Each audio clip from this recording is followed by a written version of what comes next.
Si è insediato oggi il nuovo questore di Agrigento, Maurizio Ariemma, che ha voluto incontrare la stampa nella sala riunioni della questura. Il nuovo questore proviene da Trento, finora ha prestato servizio a Genova, La Spezia, Milano e Palmi in Calabria. Auriemma prende il posto dell'uscente Finocchiaro, quest'ultimo lascia la città per guidare la questura di Messina. Auriemma ha parlato delle sue esperienze precedenti, consapevoli che Agrigento è una città importante e che già da lunedì prossimo si troverà a gestire momenti rilevanti internazionali, a cominciare con l'incontro italo-libico. Agrigento, ha anche affermato Auriemma, ha un ruolo per la sua centralità nel Mediterraneo. Ha voluto anche ricordare Ninni Cassarà e Beppe Montana.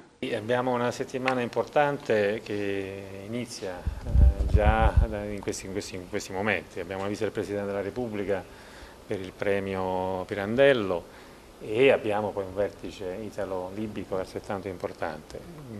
Chiaro, eventi importanti che meritano la giusta e doverosa attenzione, ma stamattina ho avuto il piacere di fare sia con i colleghi in questura, ma anche in un momento di incontro con il prefetto di Agrigento, ho potuto verificare, non che ce ne fosse bisogno, che la macchina è già partita da tempo, con tutte le attività previste, con un'organizzazione di un evento del genere, per cui sicuramente, come è già successo nel passato, ci sarà un'adeguata risposta da parte delle istituzioni e della questura di Agrigento in tutte le necessità del caso.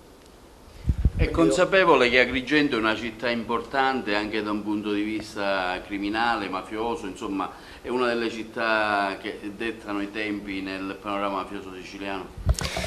Io qualche anno ce l'ho, nel corso del mio percorso professionale ho avuto il piacere di poter avere un'esperienza professionale in Calabria, davvero qualche anno fa, dal 90 al 92 al commissariato di Palmi. Sono di origini campane, di Somma Vesuviana in provincia di Napoli, per cui ero studente universitario quando la camorra lasciava sul campo 200-300 morti l'anno. Vengo in una terra, la Sicilia in generale, che come dicevo prima nel saluto, insomma, ha anche questa è la provincia che ha dato i natali a Beppe Montana, se vogliamo citarne uno. Ha dato i natali, ha visto ucciso dalla mafia Rosario Livatino, e cito le persone che, diciamo, nel corso del tempo sono più vicine anche a me dal punto di vista professionale. Quindi è chiaro che mi rendo conto di venire in una realtà che purtroppo, rispetto a tante persone per bene, al mondo dell'arte, ai vari Pirandello, a Sciascia, insomma, a Camilleri, agli uomini di cultura, agli uomini dello Stato che hanno sempre garantito la loro presenza nel silenzio. Lo dico anche ai poliziotti e delle forze di polizia che in questi giorni stanno fronteggiando situazioni di emergenza nel Mediterraneo senza tirarsi indietro. È chiaro, sono consapevole di questo, come sono consapevole della risposta delle istituzioni dello Stato alla loro presenza quotidiana.